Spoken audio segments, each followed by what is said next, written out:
Welcome to Two Balls and a Mic, episode 182, 182 episodes in a row. Tony Sanchez here along with Alejandro Chiva Villaseñor, San Diego's #1 soccer outlets. We're going to go ahead and start from the beginning. Messi creating ripples here in the United States.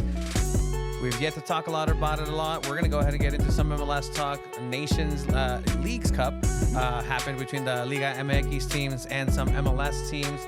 Some thoughts coming out of Austin, but locally, Manchester United versus Wrexham. That game is going to happen tomorrow, Tuesday, at Snapdragon Stadium. We spoke with Erik Ten Hag, which is a crazy, dumb thing to say. Oh my God. You spoke with Erik Ten Hag. Like, that's wild. We both had a question for the Manchester United manager. We're going to go ahead and play that. We're also going to go ahead and talk about the San Diego Wave, which is the only San Diego team that played this last weekend. It didn't seem like they did because they got themselves beat 4-1. Casey Stoney's not happy about that. Also touch on the Women's World Cup happening with some San Diego Wave representatives. A big home match. Are they away? Technically away, but they're in their home. San Diego Loyal plays against Dortmund later on in this week as well. The summer of soccer continues. We're going to go ahead and cover all of that good stuff. And yeah, I mean, that's about it, really. Thank you, season's greetings, welcome, all kinds of hellos. Big weekend here in San Diego. Comic-Con was here in San Diego. There's a lot of, positives.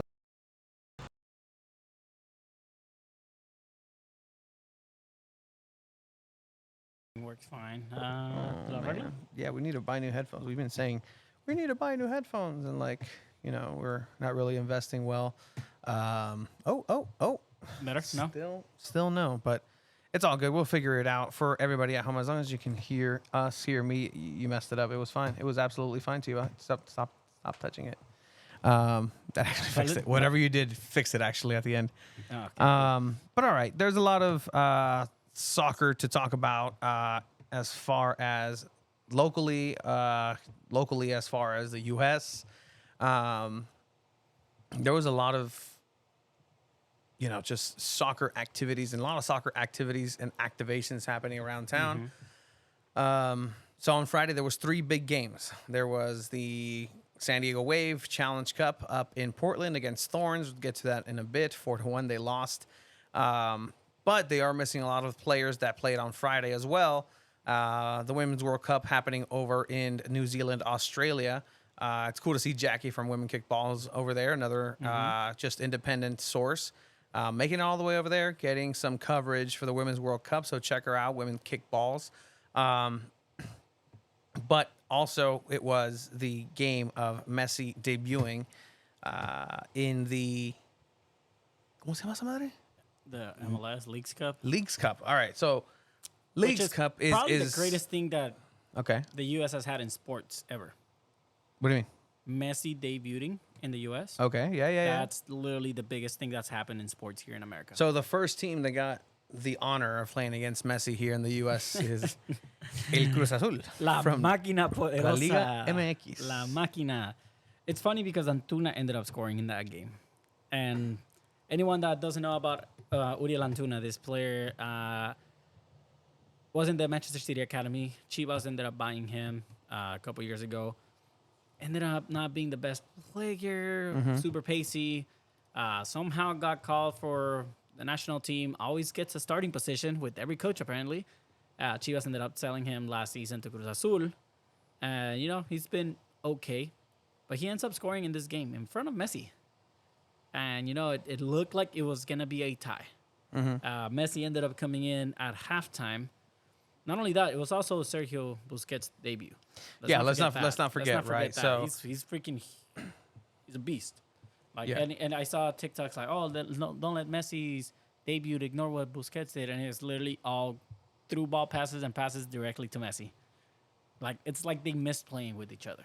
All right, so Leagues Cup, shout out to Football MX Paint. I know Cesar Football gave him a shout out. So this is what the first week of action in the Leagues Cup here in the CONCACAF. So you had Cruz Azul versus Inter Miami, symbolized by the by the Flamingos there. So again, you had Austin versus Mazatlan, which is not a good team at all. Leon versus Vancouver Whitecaps, cute little penguin there. Montreal versus the Pumas. Then we had Club Tijuana, Los Perritos versus the Philadelphia Union.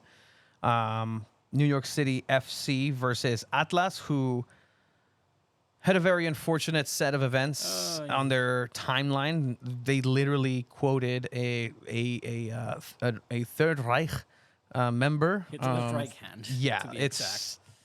Not exactly a good look, and I think it's still up. As you can see, actually, I screenshot the it just in comments, case. the first comments, yeah, yeah, that's pretty much it. Yeah. That, yikes. And then obviously you had Puebla versus Minnesota United. So that's the first. So what is this?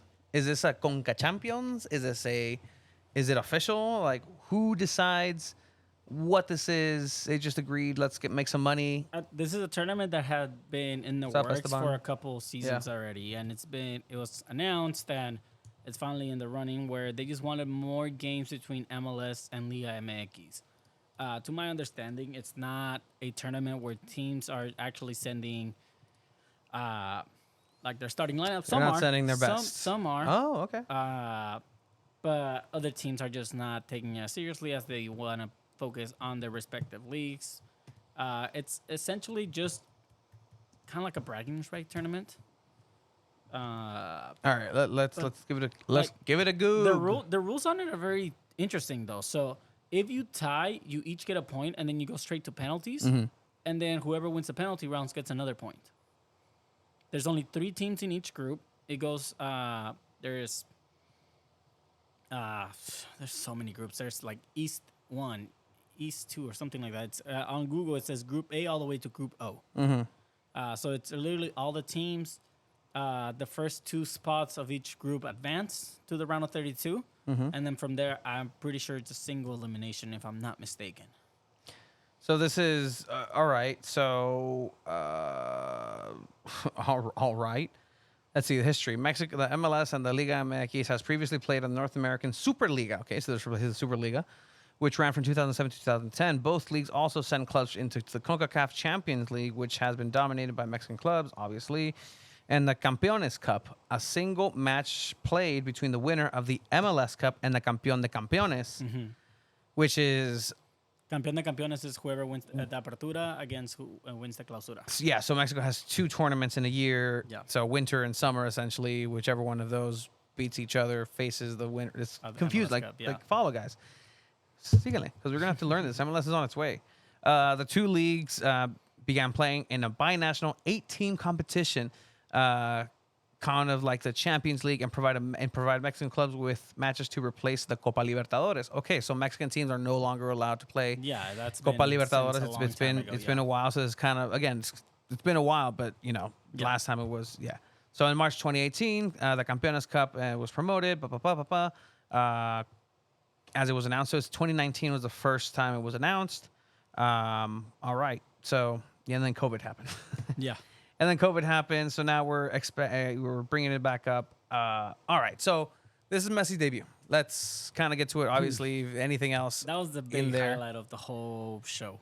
Messi's debuted, and it's just the way. I mean, if you watched the game, you saw as soon as he came in, it just looked too easy. I'm not saying that it's because of Cruz Azul. Cruz Azul is a competitive club.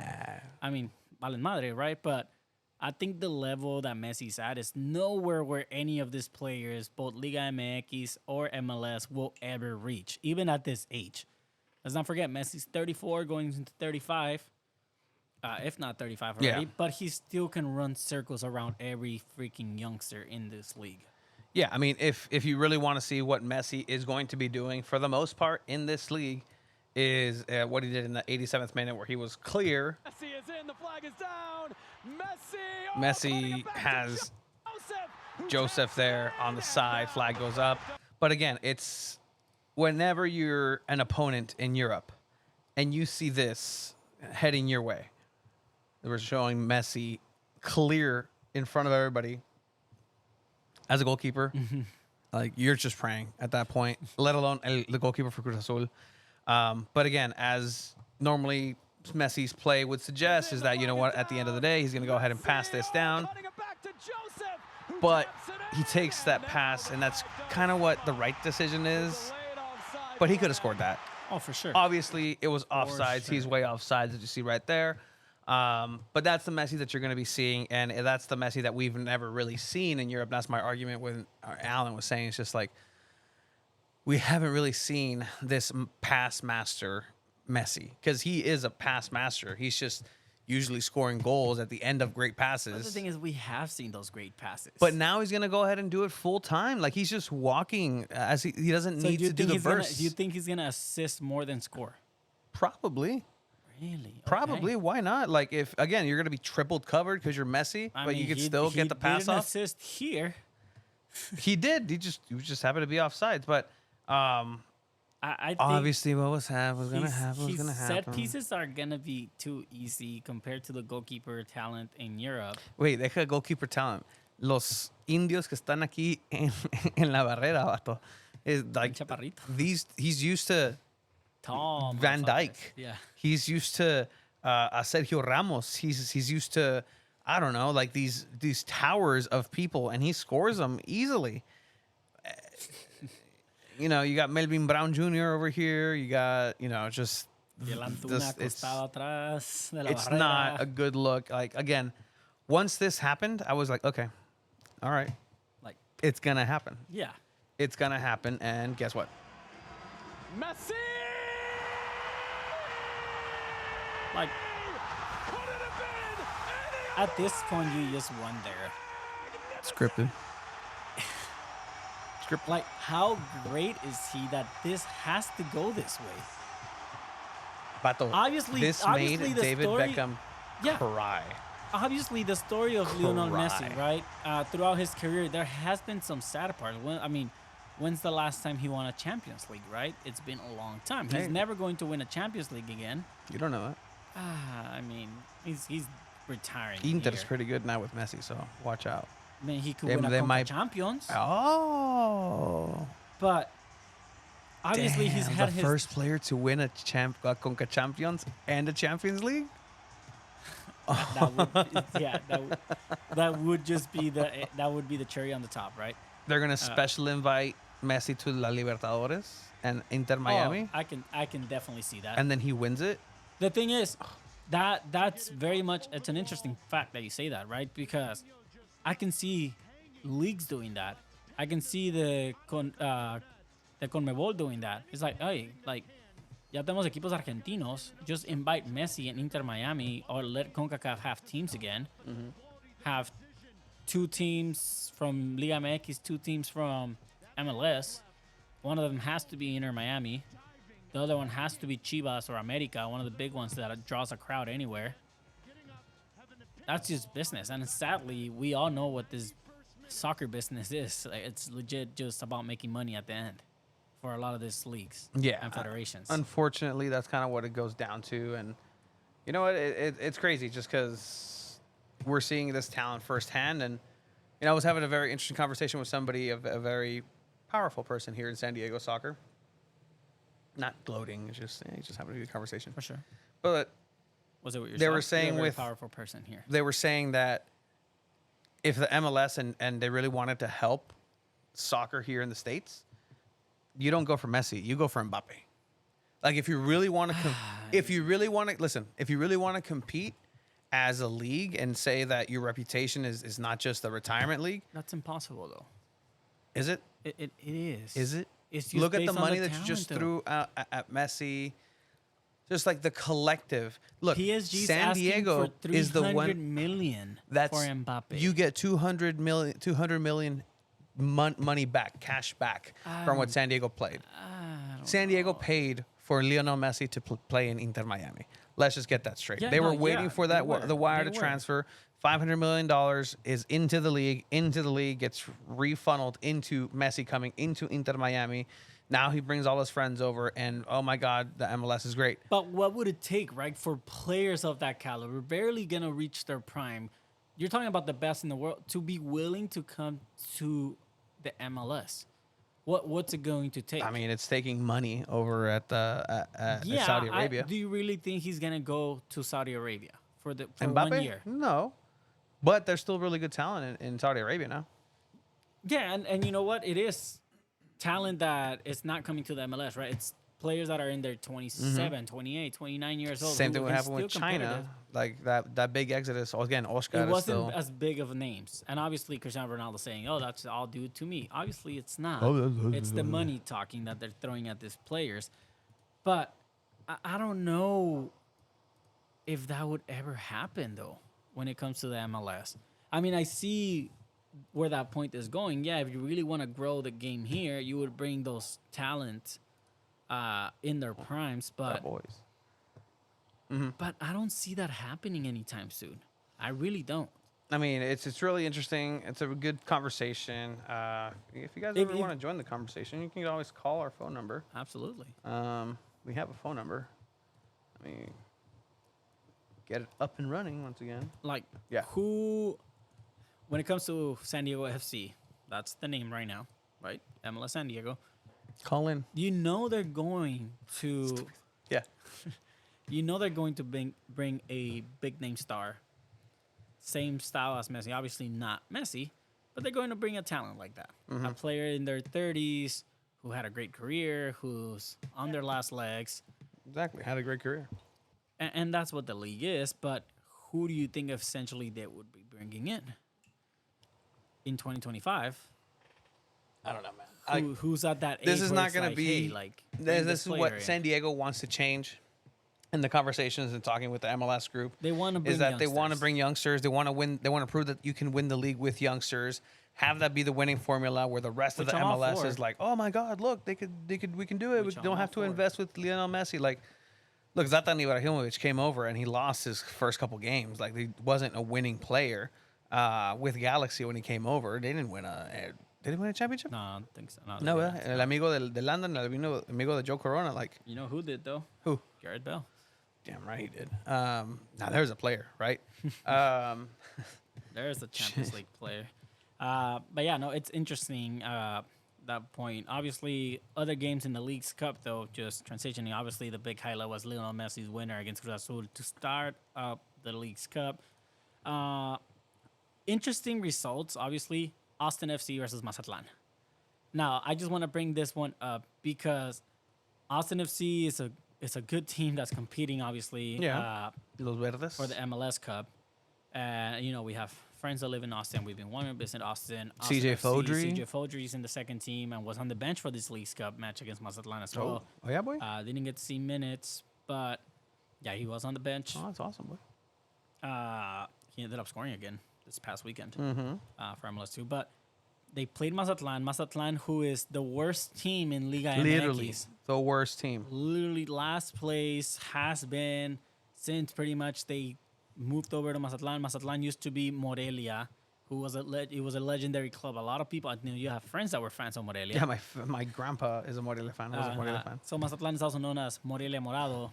Austin FC was the clear favorites for this match. Mm-hmm. And they got stunned 3-1. Mazatlan was up 1-0. Austin ties it up in a penalty. And they end up, a minute after, they go up 2-1. Does this validate the what's better, MLS or Liga MX? Like, does this really mean that? No, I don't think so. It just shows that it doesn't matter what place you're in Liga MX. You can always compete against any other club on the MLS or in Liga MX. Mazatlan could easily, not easily, but any given day they can compete against Tigres and maybe beat Tigres or Chivas or America. They can surprise. It all takes a good game, right? Obviously, the best teams compete at that level more consistently. If you play 3 rounds, I think Austin wins 2 out of 3. This was just that one game that Mazatlan just showed out in Austin and won 3-1. Interesting, though. They did as fans. I know you want to pull up this video. Just their thoughts on this performance against Mazatlan. I'm a first generation American, Mexican American, whatever you want to say it. And I'm over here like trying to vamp for the MLS, and we do this shit. I mean, He's not wrong. Yeah. He's not wrong. I mean, again, imagine all those. it's the same thing. Like those arguments of like people who don't really speak Spanish and que son pochos, and then like they like family gets proven right. Like that has to be the worst, right? Yeah. I mean, we can't even make a name for ourselves internationally. Our friends down in Mexico, they only know us for two things: losing to a Haitian team and losing to Mazatlan. Right off the bat, not having Danny and Driussi, it's brutal. It's already brutal. I knew that Leagues Cup was going to be hard, and I said last match, I said, if we play at home, we have a chance. We can't even beat the worst fucking team in Mexico at home. Same thing I said Friday night. If we win, cool. If we don't, I don't care. Like, All right. That's very honest. to me, this cup means absolutely nothing this year. To a lot of us, I it came in doesn't. saying I didn't necessarily think it was an attainable cup to win. Oh, Danny, no party, but that's not the excuse. This is the worst team in Mexico. I don't think they have won a game away from home like in a year in their league. Damn. They come to Q2 and do this to us. It's embarrassing, man. I have to say, like, that does sound embarrassing. If you don't care about the cup, you don't care about the cup. You're still a competition that your team is enrolled in. Yep. Have some pride, I guess. Because I mean, clearly it means something to the owner, right? Because I mean, they put you in their situations. But all right. We played like a bunch of panochas.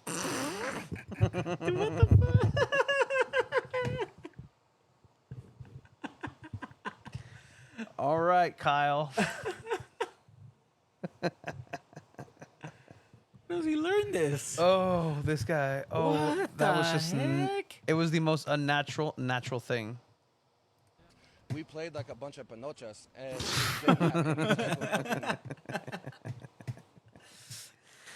Interestingly, I heard my this earlier and I God. ripped it, and so now it's gonna be a full-time my sound gosh. on the soundboard. So, Hey, how do we play this weekend? we played like a bunch of panochas. Yeah. Also, after this game, in the post-game conference, a media member from Austin FC or a media person in Austin, credited media. Obviously, we pride ourselves in the media passes that we got in. yeah. The post-game match asked the head coach of Mazatlan, Coach, when we found out Austin was going to play Mazatlan, we cheered because it's Mazatlan. Yeah. Like, how do you tell the head coach that, hey, we cheered because your team sucks? Damn. And they probably responded like, well, actually, if you really look at it, We played like a bunch of panochas. Absolutely. Austin. That's, I don't know if that's ballsy or that's just stupid to ask. That's dumb. Would you ask a coach that? Erik Ten Hag, you just lost against Wrexham. How does it feel? There you go. So it's a little bit backtracking, talking still about MLS. Mo Salah to SDFC, Egyptian order. Marquis, that's why I asked You the asked Egyptian order. him that, right? And he said, oh, yeah, I'm down. He said, I'm down. Boys, Garnacho, Sancho, Christian, Eriksen, and Diego Dalot, Marriott, and Del Mar. We're actually going to go into this Manchester United experience on the press conference that we were at earlier today. We were invited, so we're just going to go into that a little bit. But yeah, No way, Esteban. That's sick. Boys, that's Garnacho, Sancho, Christian Eriksen, and Diego Dalot. literally what I just said. in Del Mar. That's literally what I just spoke into your ears via this. I'm literally doing what you did to me in the car on the way to the press conference. I don't know what you're talking about. That's very rude of you. You're rude. Fun fact, those players will not be there tomorrow against Wrexham. According to Erik Ten Hag, it's going to be a youngsters' night. It's going to be the under-21 coach pretty much running things. Ten Hag will be there for support. You can catch the whole press conference. We'll be dropping on YouTube, but we have right here as well for you guys. We won't play the whole thing, but you get a snippet of it. Simon. Look at him. Let me look at where he directly looks at you. What do you think? I cut the video, so if you want. Oh yeah, you did on Twitter, boy. I did on Twitter. Actually. Oh, it's on Twitter, boy. You're It so. is. Oh, On sorry. X. On X. X. It's on X videos. X gonna give it to you. It's on X. So is it not called Twitter anymore? I mean, apparently. I mean, you go to twitter.com, but it's called X. X gonna give it to you. Gonna give it to Do you like this? Roll, don't let it go. I really could care less. Like Yeah. I don't have. All right, so let's backtrack a little bit, right? So obviously Manchester United's coming to town. Wrexham tomorrow. Anything else MLS? Anything else that we missed on MLS? If you guys could keep talking about it in the comments. Chivas chats. is going to play Cincinnati. Chivas is going to play Cincinnati. We'll talk about it next week. Yeah. All right. But again, it's a meaningless tournament unless Chivas wins it. Kind of like the Nations League, unless Mexico wins. Empty trophies. All right. So once again, reset. Manchester United's coming over. Wrexham, Ryan Reynolds, fantastic. Comic-Con, great. He's probably around, hasn't left. Somebody told me, like, one of my friends, like, oh, you should go down to Comic-Con and just go interview a bunch of Deadpools and just be like, oh, so Ryan, like, you know, your team is coming to town. What do you feel? And just like, that would have been cool. Drop them and just, you know. Oh man, that would have been so cool. Yeah, it would have been dope. Next year, should have told me that. You should have thought about it. Well, you didn't think about it. Your friends told you about it. Yeah, 100%. Better friends than you. Cool. My friends beat up your friends. My friends have more money than yours. It's okay. It's okay. Iba a decir algo bien culerísimo, pero mejor no. All right. No, porque se agüita So Manchester United coming to town against Wrexham. They play tomorrow, the day after. So they play Tuesday here, and then they go play on Wednesday in Houston. Contra a la Madrid. So Real Madrid gets the better Manchester United players. I mean, what do you want? Chelsea beat Wrexham 5-0 earlier this week. Nkunku scoring his first cool little goal for Chelsea. Ooh. Hey. Ow. Yeah, no, and that's pretty much what I asked Ten Hag as well, right? Hey, like, you play here and then you have to play Madrid and Houston. Like, is all that traveling tough? Obviously, he responded very professionally, saying, well, I mean, you have to travel a lot in the Premier League. You have to travel a lot in Champions League. Also saying in the middle of the press conference, saying, like, this is going to be pretty much an under-21 squad playing against Wrexham United. So it does suck for people that are spending a good amount of money to go watch Manchester United, kind of getting the shit end of the stick here. Not the Houston fans. You're going to see the best team in England against the best team in Spain. But yeah, I don't know. Are you going to play the videos? I'm looking for the one with the boy. Yeah, that one. When it comes to traveling, you play here in San Diego, and then you have to travel to Houston on Wednesday against Real Madrid. Is that going to be tough? And also to follow up, Andre Onana, great signing for Manchester United. Are you excited to work with him again? Yeah, it's tough, but it's also the Premier League. You have to travel. We go Champions League. You have to travel. So also that is what we have to get used to. So yeah, we do that.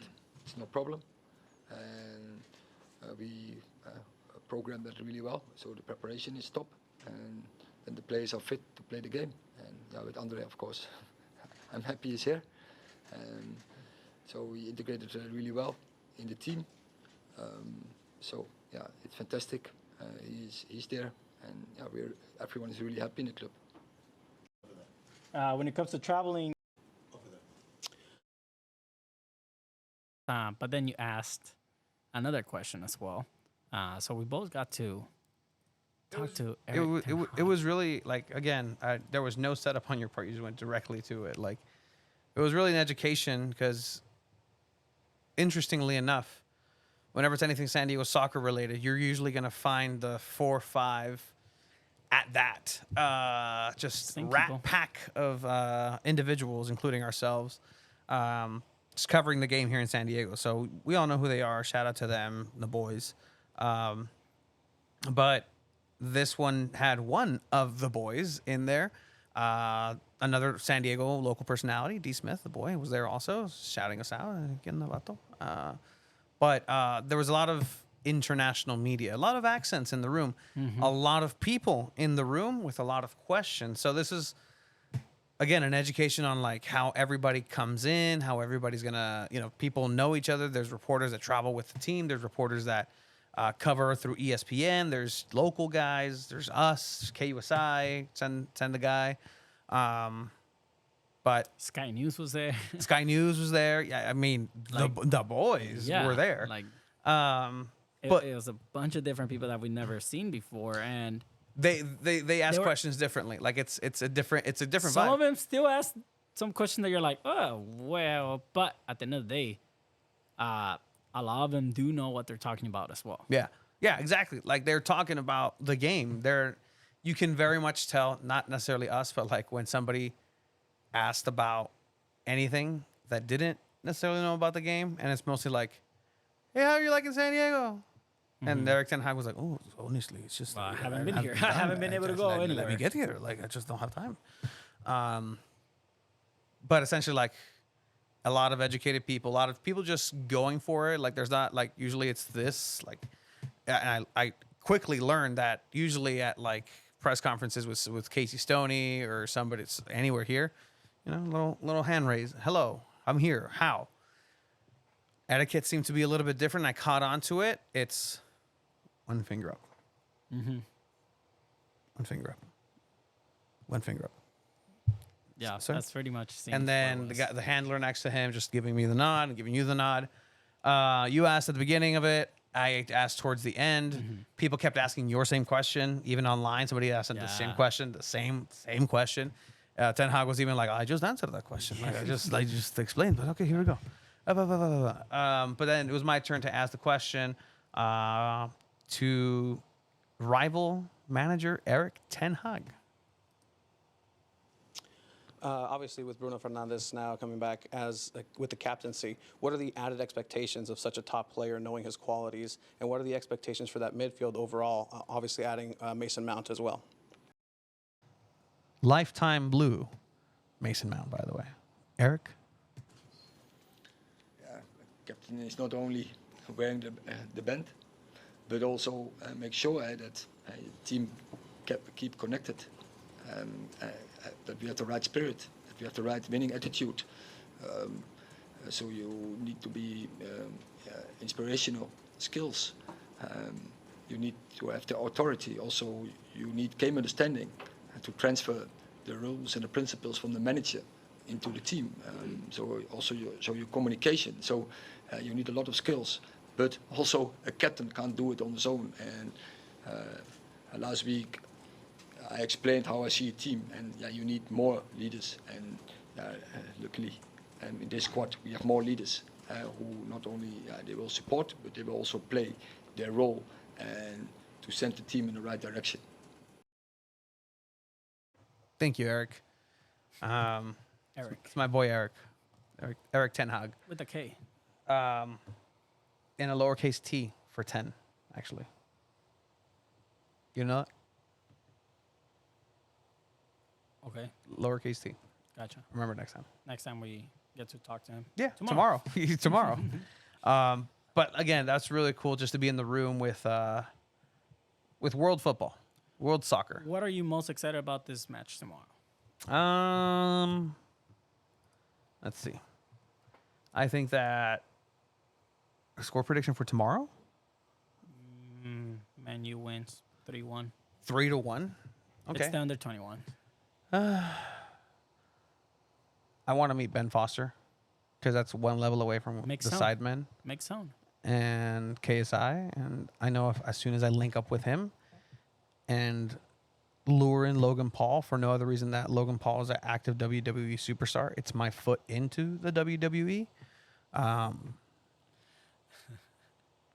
I'm going to speak that into existence.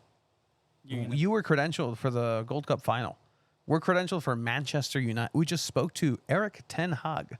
We're just speaking it into existence. By the way, how did that how did that feel? Like, is it because the boy Darren was like, "Are you going to check your loyalty at the door?" Which is a fair question. I was meant to ask you that too. But I mean, obviously, what you asked your boy, like Manchester United's your team along with Chivas, but like Man U's your team, and you spoke to the manager. You spoke to a gold card on FIFA Ultimate Team that's a manager. You spoke to the gold card, and Erik Ten Hag. That's your boy. Yeah, how was it? Honestly, I thought I would be a little more nervous to ask him a question, but then I realized, hey, you know what? Like, we've done this before, not at the level of that this was, but we've done this before. Same thing when I first talked to Landon Donovan and asked him a question. I was a little nervous. Same thing with Alex Morgan. Same thing with Casey Stoney. It won't be the last time I get to ask Ten Hag a question tomorrow. Oh, if we get picked. But obviously, Big guy with a Hawaiian shirt. Want to keep it professional. Uh-huh. I did kind of throw, it's a great signing for the club. I mean, For us. Andrew, I didn't say it. For us. It's a great signing for the club. But no, it was really cool. I mean, how many people get to say, I've got to ask a question to the manager of their favorite club? I don't know. Not a lot of people. I don't know. Not a lot of people here in San Diego, at least. I haven't spoken to Pochettino yet. Haven't spoken to Mourinho. I mean, I will. It'll get there. Yeah, but, for sure. But no, it was that was a cool. super dope experience. I was Who knows if excited. you're credentialed? Your credential wasn't there. Mine was. So good luck getting in. I'm credentialed. Okay. I have the email. Oh, because that email certainly helped you today. They're like, who the fuck are you? I got Tubby over here with the Hawaiian shirt. He's got his credential. But you? Who are you with? Oh, 2 balls in a mic digital media. Who the fuck is that? Stay tuned as we're gonna predict what we're gonna get for food tomorrow at Snapdragon. What do you think? Score predictions or food predictions? Food predictions. Score predictions. Wrexham will win in a losing 4-1 effort. So they get one back. But ultimately, Ryan Reynolds and Rob McElhenney will probably agree that We played like a bunch of panochas. But yeah, They get us canceled one day. that's fine. We made it this far. Ribs? Have we gotten ribs at Snapdragon? No, huh? Ribs? Are we really talking about this right now? I mean, people are commenting. Are they really? Yeah, Esteban's trying to try to guess what they're gonna feed us at Snapdragon, guys. Ribs. Ooh, ribs. Esteban Toscano. That'd be cool. It's kind of messy. Season's greetings. 3-1 Man U. That's what you what I'm said. thinking Yeah. too. Hopefully, look, I'm hoping that in the press box or something like Erickson walks in. Casemiro just walks in to They're watch. They're gonna be traveling. I know, but like I think they travel tonight. Isn't that what he said? Mason Mount. Yeah, he did say that. They Catch the travel full tonight. press conference. It's gonna press be on conference with YouTube 2 right balls at a after mic. the video. Right after we finish being live, that press conference is gonna be up live. So make sure you catch the whole thing. A lot of accents on there. Do you think it's gonna sell out? It's gonna have much more than San Diego Loyal versus Dortmund will on Thursday. Over 30,000 people.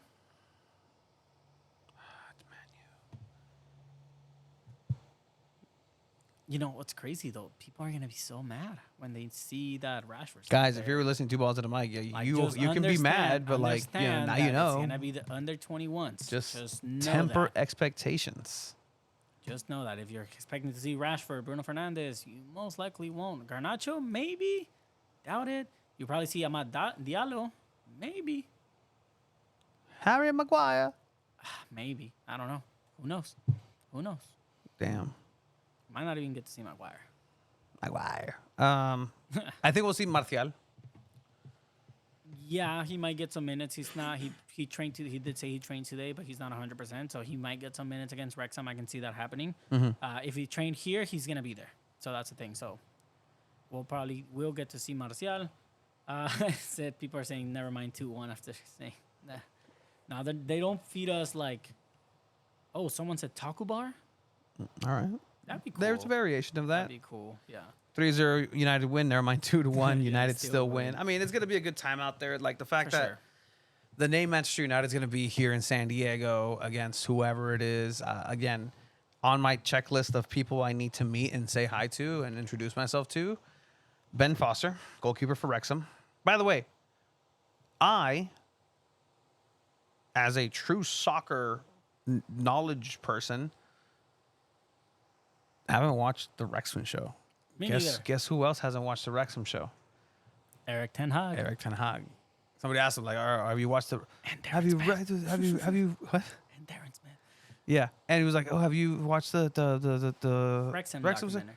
And he's like, oh no, like no, like I watch We're real too soccer. busy watching soccer games instead of that documentary. But Wrexham 1 versus Galaxy 2. So, you know, MLS next with second division, second 21s, Manchester United. I don't know.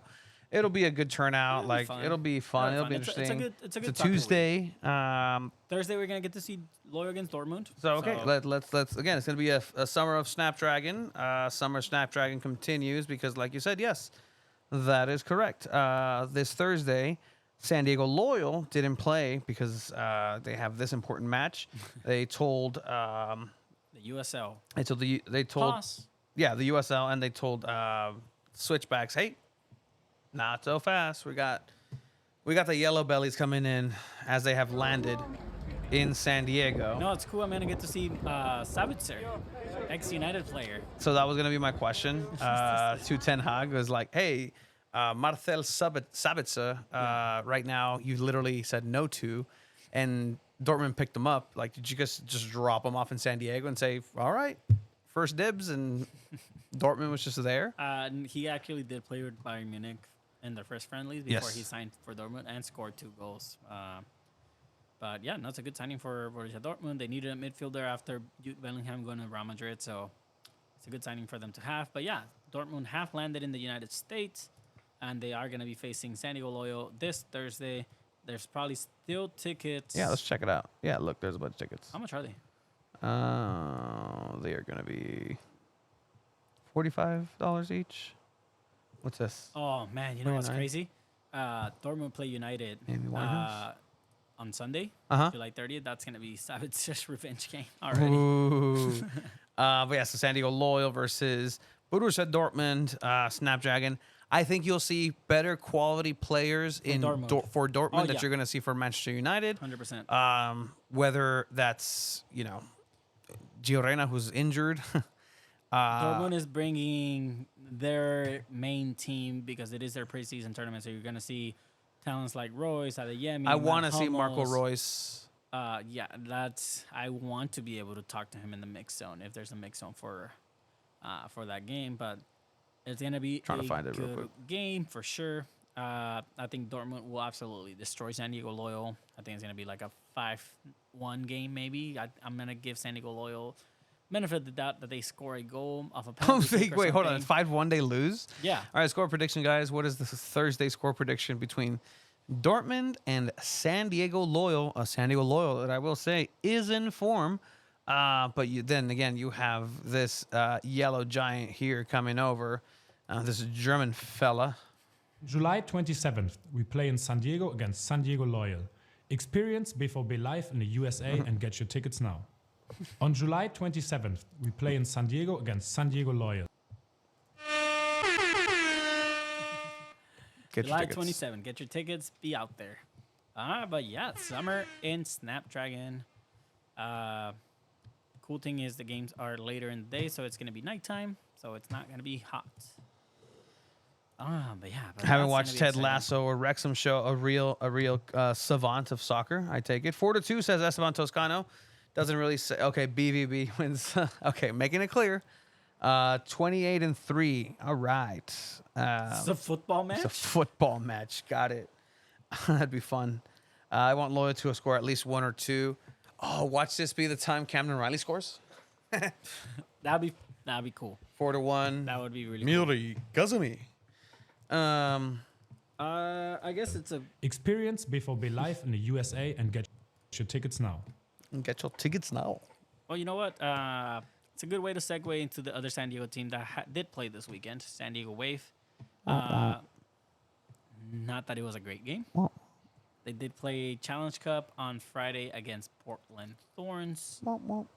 And like Tony keeps saying, womp womp. That's exactly how All right. San Diego So Wave this felt. is what is the remnants of the team that is left after the World Cup players go over to New Zealand and Australia because it is the Women's World Cup. There are some representatives here from your local San Diego Wave. But again, you still have a lot of just holes everywhere. There's a lack of discipline and defense. It's, I don't know, like it's like that commercial of flex tape where the guy drills a hole in his boat and he slaps some flex tape and it doesn't sink. Yeah. There's not enough flex tape.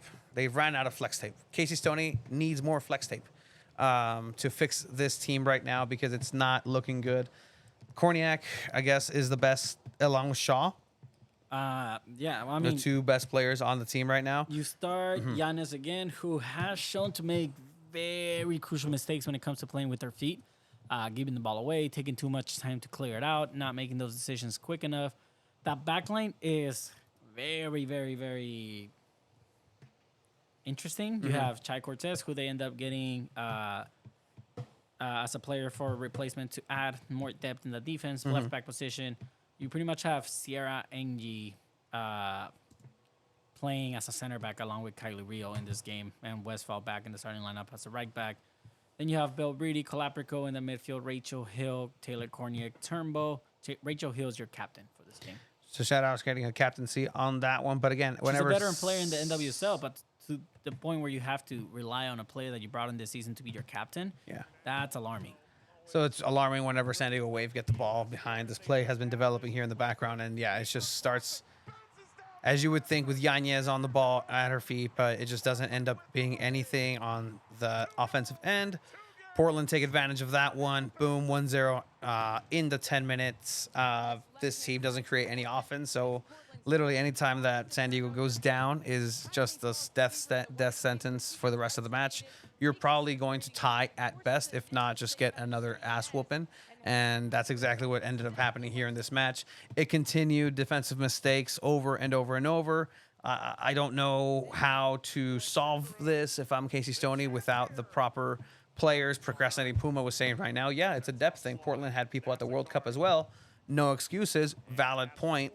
But again, I don't know. Like the team that they have right now, like great individuals. Challenge Cup. It's not the league at least, but Yanez is not Sheridan. Naomi Girma is clearly not here. Yeah. At one point, if you're Casey Stoney, do you give Brisky a chance on goal? I mean, I don't know. That should be telling. Why we've not had give her a Lauren chance for the on, challenge? And shout out right? to Lauren Brisky, the goalkeeper for San Diego Wave. But that should be a question to be asked. At least if they have a presser during the week. I mean, you see Giannis just making this mistake. Struggling. Like, open it up, Yanez. Please. You don't have the leg. Like, it's not going to get there. Another play that starts in disaster at that point. This one gets saved, but just luckily. Again, you're left in situations where you get scored on. This game kind of got out of hand very quickly. Everybody's just open in the box and like so many spaces left. Like there's literally a player in the penalty spot just waiting there, just standing there. I think something that San Diego Wave really, really needs, and there's no update on, is Abby Dahlkemper. Abby Dahlkemper. Abby Dahlkemper able actually to finally get some minutes and just start having that leadership and just supporting that back line. I feel like that would be huge for San Diego Wave right now. Obviously, she was the first signing for San Diego Wave and probably the worst signing that San Diego Wave has had. She's just been, unfortunately, injuries after injuries. And I mean, that happens. So I don't know if you knew this because you don't check the email, but breaking news from San Diego Wave in the inbox 12 hours ago regarding Abby Dahlkemper. Abby Dahlkemper has been named to the 2023 nationwide Community Impact Program. So she's out for the season. That's what that means. That's what that means. Breaking news: Abby Dahlkemper out for the season. The NWSL, in partnership with Nationwide, announced today details about the 2023 Nationwide Community Impact Program, a season-long, civically focused initiative promoting community partners and advancing local service projects. I mean, you have Kelsey Turnbow, who's now a personality who was on with Darnay Tripp. Shout out Darnay on mainstream media. Kind of breaking down some Women's World Cup. I mean, I don't know. It's a nice way of them saying, hey, Abby Dahlkemper is not playing this season. So never mind. Backtrack everything that I said about Abby Dahlkemper. Yeah. She won't be getting any more minutes this season. Most likely. But yeah, this got ugly at 4-0. Taylor Korniak did get another goal in back-to-back games, which was the highlight for San Diego Wave off a corner kick. She gets a header in. It's just painful. I'm sorry. It is, and especially. And Casey feels it. Like it's not like she doesn't care. Like, but what is she to do? The hype that this team got, right? the hype that the team With the was getting, younglings, saying, the hey, like, starlings. this team is built for a championship, and they're definitely not playing like it. I mean, to the point where you really do rely so much on your talents that are in the World Cup. Casey is just, I know.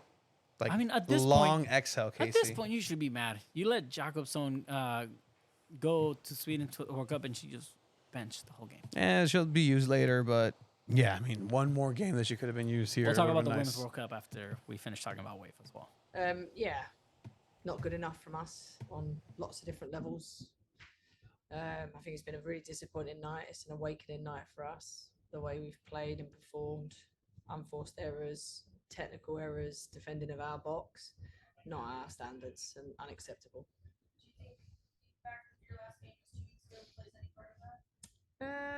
No, because theirs is 2 weeks ago too. So I don't think it does. I think they were hungrier, which I won't accept. They competed better than we did, which I won't accept. They scored. Keep going, Casey. Questions, but kind of curious. Rachel Hill, They talked about great. Abraham talked about Rachel Hill a little bit, but yeah, I mean, eventually she just said, like, look, it's unacceptable. I know it. Players know it. But do you fix that? Like, is there a way to fix this? Like, I don't know. Like, just glaring holes in the defense. It's just very long. But well, the Women's World Cup is undergoing. I actually want to hear. I always like this portion of World Cups. Women's World Cup song.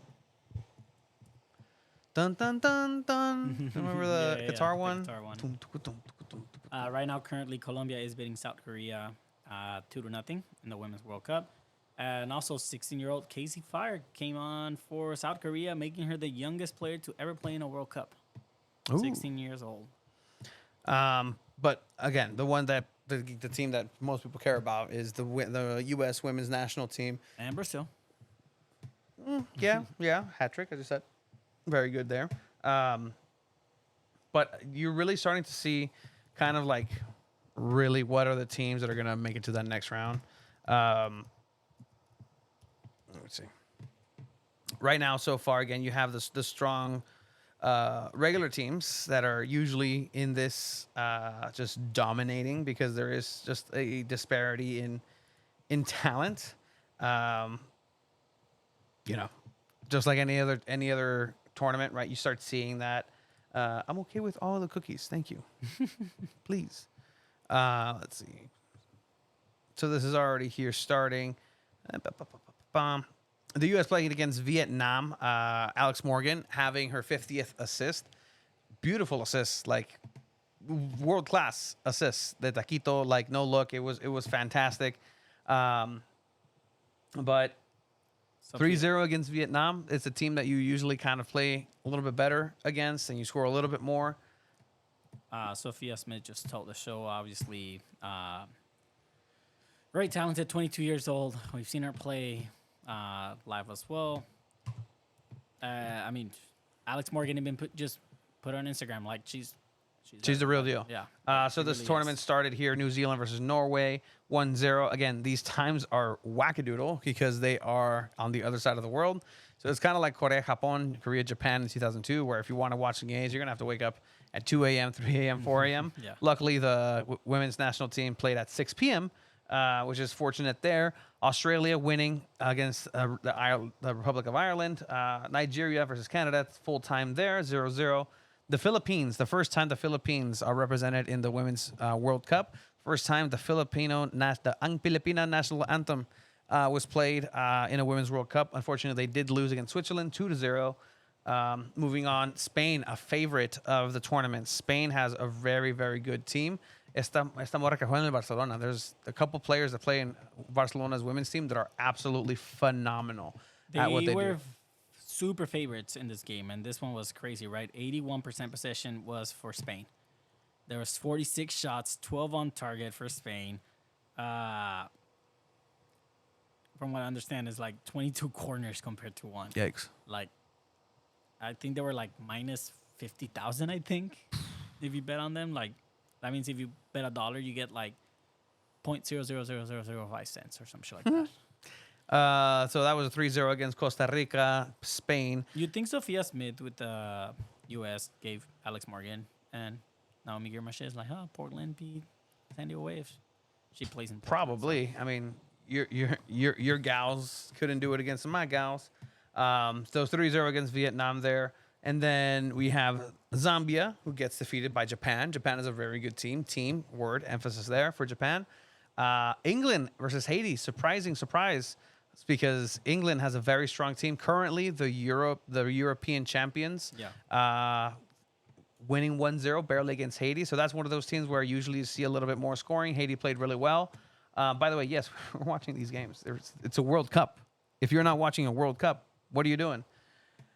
We also have Denmark versus China. China is actually historically another very good women's team. We go back to the 90s. You have that penalty shootout, very famous against the U.S. But again, historically a good team. Denmark were able to beat them 1-0.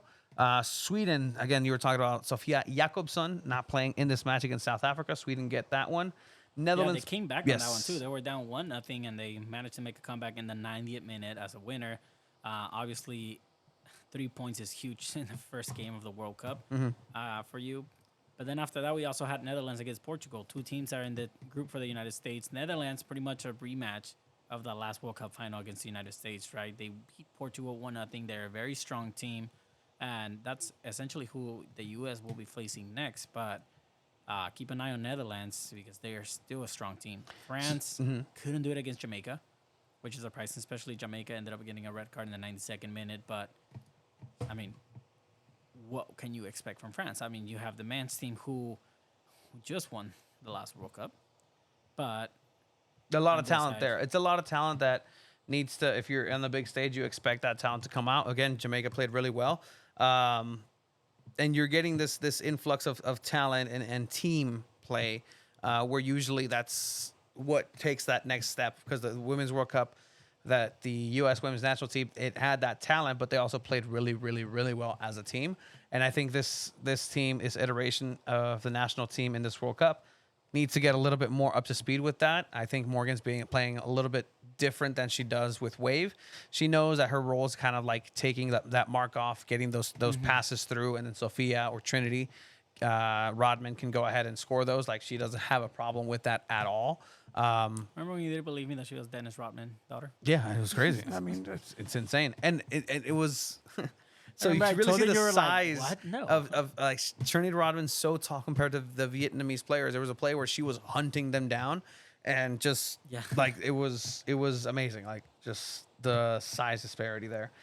Germany, another favorite, beating Morocco 6-0. That's what I'm saying. You're starting to see these teams that are legacy teams. They're good. They're machines. They're the Germans. Like, they're efficient. They do what they do. Brazil 4-0. Again, you're mentioning that hat trick, youngest hat trick. ¿Cómo se llama la morra? Eri, I'm not too sure how you pronounce it. Borges. She plays for Racing Louisville. She's only 23. Marta ended up coming in for her. They posted a picture of Marta just kind of with her arm around her, like la maestra, la apprentice, which just kind of like references back to so many talents, like Ronaldinho doing that with Lionel Messi. Now Marta doing this with Borges. Like, I mean, it's beautiful to see World Cups where you literally see the up-and-coming talent and, like, the veteran stars, the legends, just kind of handing down the torch to these players, right? And that's what she asked. You ever seen that, where Marta's asking for, like, talent? I'm not too sure. Let me see if I can find it. Marta. Asking for talent? Post-game interview by Marta. Inspiring girls to be great. Essentially have been the last World Cup match of her legendary career. É querer mais, é treinar mais, é se cuidar mais, é estar pronta para jogar 90 e mais 30 minutos, quantos minutos são? So It's essentially, you understand that in Portuguese. Yeah, I can also read the subtitles, so I'll read them. So the people who don't understand Portuguese, it's wanting more, it's training more, it's taking care of yourself more, it's being ready to play 90 plus 30 minutes. That's what I ask of these girls. There's going to be, there isn't going to be a Formiga forever. There isn't going to be a Marta forever. There's not going to be a Christine forever. The women's game depends on you to survive. You got to value it more. Cry at the beginning so you could smile at the end. And you know what? I think the women's game is on the right path as well. I think it is improving. I think it is growing. I think it's getting more popular every year. Shout out Marta. Shout out Marta. I mean, my favorite women's player. And then you have Colombia. One of my South favorite Korea. players. Yeah, yeah, that is true. You've always told me that. And tonight at 10:30 we have New Zealand against the Philippines. Some people. Is Nick going to be watching that? Some people are calling this the 109 derby. I saw that. Yeah, 109 because of the boy Paul and Nick. And then against Nick Duffy, 10:30 p.m. Yep. So then, obviously, the one that we're looking for is that Wednesday, U.S. versus Netherlands. That's going to be a good one. It's going to be one to watch. By the time we come back next time, some good other games that are going to be happening in this World Cup. Sweden versus Italy looks good. The Italian team, representing because the other side of the house can't seem to make it onto the World Cup stage. Yeah. Shout out to the Italian team. Versus Sweden. Hopefully Sofia Jakobsen plays on that one. Again, that's Saturday, the 29th of July. Is going to go ahead and have France versus Brazil, a rematch of that post game that you just heard with Marta. Panama, Jamaica, CONCACAF Classic. And we will be back after Germany, Colombia. And then Monday, Costa Rica, Zambia, please score a goal. But yeah, and then the U.S. will play against Portugal. So not an easy cruising altitude tournament for the U.S. They are in a good standing so far after one game. So very interesting. There is a World Cup. Make sure you're paying attention. There is a good quality soccer happening.